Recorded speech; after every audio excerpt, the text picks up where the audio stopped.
ખબર અરવલ્લીમાં આપનું સ્વાગત છે। આજે એક સપ્તાહના વિરામ બાદ મોડાસામાં ભારે વરસાદ ખાબક્યો છે। અરવલ્લી જિલ્લાના મુખ્ય મથક મોડાસામાં વરસાદ ખાબકતા ગત રાતથી નીચાણવાળા વિસ્તારોમાં પાણી ભરાવાના ચાલુ થયા છે, જેમાં પરંપરાગત રીતે કહીએ તો મેઘરજ રોડ પર આવેલા દ્વારકાપુરી સોસાયટી અને લવાસા ફ્લેટ તેમજ બેંક ઓફ બરોડા આગળના વિસ્તારમાં ઢીચણ સમાણા પાણી ભરાયા હતા, જેના કારણે પગે ચાલતા પદયાત્રીઓ તો ઠીક છે, પણ વાહન ચાલકો પણ જોખમી રીતે વાહન પાણીમાં નાખવા મજબૂર બન્યા હતા। એ જ રીતે મોડાસાના કોલેજ રોડ એટલે કે ભેરુંડા રોડ ઉપર આવેલી સોસાયટીઓ, જેમાં ગરીબ નવાજ સોસાયટી, જિલ્લાની પાર્ક, જમજમ સોસાયટી, આ તમામ સોસાયટીઓમાં પાણી ભરાયા હતા। આ સોસાયટીઓમાં પાણી ભરાવાના કારણે લોકોના ઘરોમાં પણ પાણી ઘૂસી ગયા હતા। લોકોના ઘરોમાં પાણી ઘૂસી જતાં ઘર વખરીને પણ મોટા પાયે નુકસાન થયું હતું। આ સિવાય મોડાસાના કોલીખડ પાસે રેલવે અંડરપાસમાં પાણી ભરાઈ જતાં 6 ફૂટ કરતાં વધુ પાણી ભરાયું હતું, જેના કારણે લોકોને અવરજવર કરવામાં મહા મુશ્કેલીનો સામનો કરવો પડ્યો હતો। આ જ પરિસ્થિતિ આજુબાજુના ખેતરોની થઈ હતી। ખેતરોમાં પાણી ભરાતા મહામૂલો પાક મગફળી છે, સોયાબીન છે, કપાસ છે, આવા પાકોને મોટા પાયે નુકસાન પહોંચ્યું હતું। આ સિવાયની પરિસ્થિતિ જોઈએ તો મોડાસાની કેદારનાથ સોસાયટી તેમજ ભાગ્યલક્ષ્મી સોસાયટી, વિદ્યાકુંજ સોસાયટી, આ બધી નીચાણવાળી સોસાયટીઓમાં પણ પાણી ભરાયા હતા। તાજેતરમાં નગરપાલિકા દ્વારા વરસાદી પાણીના નિકાલ માટે કરોડો રૂપિયાનો ખર્ચો કરવામાં આવ્યો છે, પણ આ કરોડો રૂપિયાનો ખર્ચો જાણે કે પાણીમાં જતો હોય એવું લાગી રહ્યું છે। યોગ્ય પ્લાનિંગ અને યોગ્ય કામગીરી ન થવાના કારણે આ પરિસ્થિતિ ઊભી થતી હોવાનું લોકો કહી રહ્યા છે। તેમાંય મુસ્લિમ વિસ્તારની સોસાયટીઓની હાલત સાવ કફોડી બની ગઈ છે, જાણે કે ધણી ધોરી વગરની સોસાયટીઓ બની ગઈ હોય તેવી પરિસ્થિતિ ઊભી થઈ છે, જેના કારણે આ વિસ્તારોમાં સૌથી મોટો બળાપો છે। જો આ વરસાદ વધુ 2 કલાક રોકાયો ના હોત तो देखो रात से पानी भर चुका है। हम इतना सहन कर रहे हैं ना, कोई बर्दाश्त नहीं कर सकता। इसमें लड़ाई भी हो जाती है, बहुत कुछ हो जाता है, लेकिन यहाँ के जो है मेंबर वो देख के नगर पालिका का अनसुना करते हैं, चले जाते हैं। रोड वाले इंजीनियर आते हैं, वो भी चले जाते हैं। मोड़ासे में जिलानी पार्क में ये सोसाइटी में कोई ध्यान ही नहीं देता, बस आ रहे हैं चले जा रहे हैं। बस थोड़ा आश्वासन दे दे के ऐसा कहते हैं कि बस अभी हाँ कर देंगे, हमने आगे बात करी है, पर कोई कुछ नहीं देखता। कितना सब होता है, देख के जाके चले जाते। कब तक हमारी तकलीफें सहन करने की? बूढ़े बच्चे, छोटे छोटे बच्चे लेके कहाँ जाने का? वायरिंग भी टूटती है, वायरिंग वाले भी नहीं आते। कौन सी उसमें हो तुम? अभी हम बेचते इंसान, कोई आता ही नहीं इधर। जब हम टैक्स भरते हैं, सब कुछ भरते हैं, वो तो लेना बहुत जल्दी आ जाती सरकार, और इस तरह देखने नहीं आती। क्या हुआ है? कहाँ गए यहाँ के मेंबर, कहाँ गए यहाँ की मेंबर सब? जब वोट लेने आते, जब तो तुम घर घर आते कि तुम्हारी तकलीफें बताओ। अभी तो कोई तकलीफ तुम हमारी सुन नहीं रहे हो। पूरी रात हमने मारू नाम समीरभाई नवनीतभाई पटेल, हूँ कोलीखड़ नो निवासी छू। अत्यारे गत रात्रिए जे पुष्कळ वरसाद पड्यो छे अने अमारा गाममां हाईवे थी कोलीखड़ गाममां जवानो एकमात्र रस्तो छे, अने ए रस्ता उपर अंडरब्रिज आवेलो छे रेलवेनो।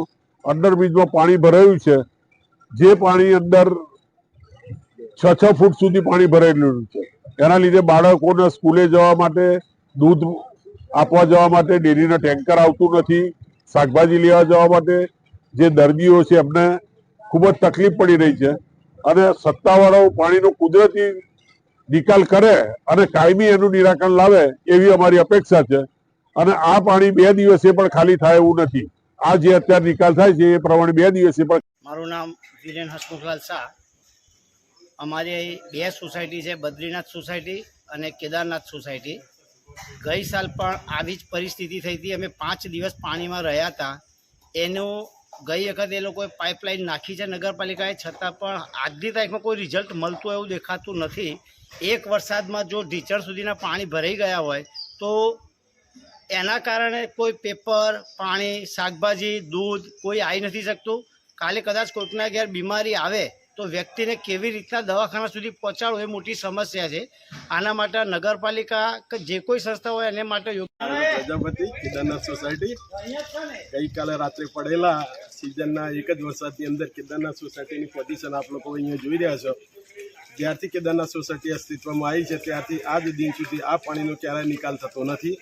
ગયા વર્ષે પણ સતત 3 દિવસ સુધી સોસાયટીના રહીશો પાણીમાં ગળાડૂબ પાણીમાં રહ્યા હતા. ચોથા દિવસે એ 4-5 દિવસ પછી પાણીના નિકાલની વ્યવસ્થા થઈ હતી. આજની તારીખમાં પરિસ્થિતિ એવી છે કે કોઈ બાળકો કોઈ શાળાએ ના જઈ શકે, ઘરમાંથી કોઈ નીકળી શકે એવું નથી. નગરપાલિકાને વિનંતી છે કે 2-4 નાવડાની વ્યવસ્થા કરે. બરાબર, આટલી અમારી નમ્ર વિનંતી છે. વર્ષોથી ટેક્સ ભરતા આવ્યા છીએ પણ આની આ પોઝિશન અમે છેલ્લા 20 વર્ષથી જોઈ રહ્યા છીએ.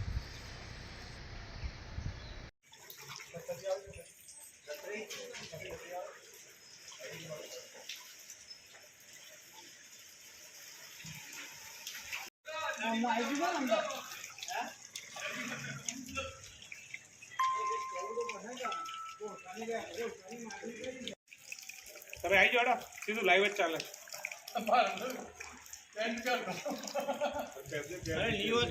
મોઢું લેવાનું છે, લાયસન્સ ભાગ લેવાનું.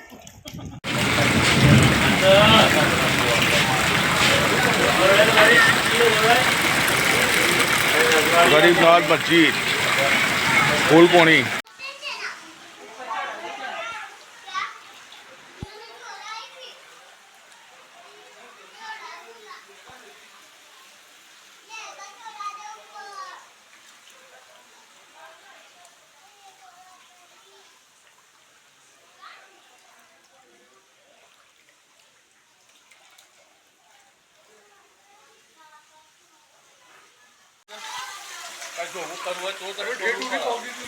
आखा गरमाई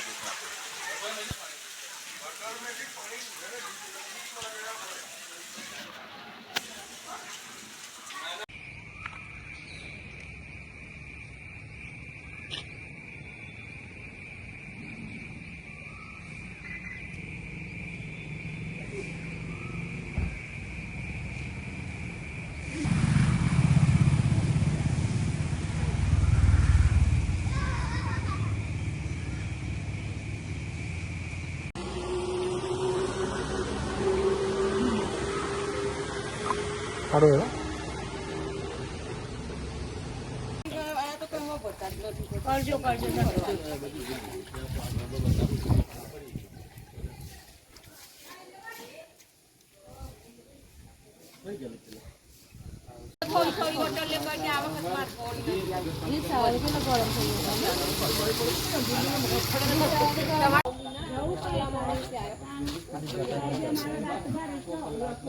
ગરમ થઈ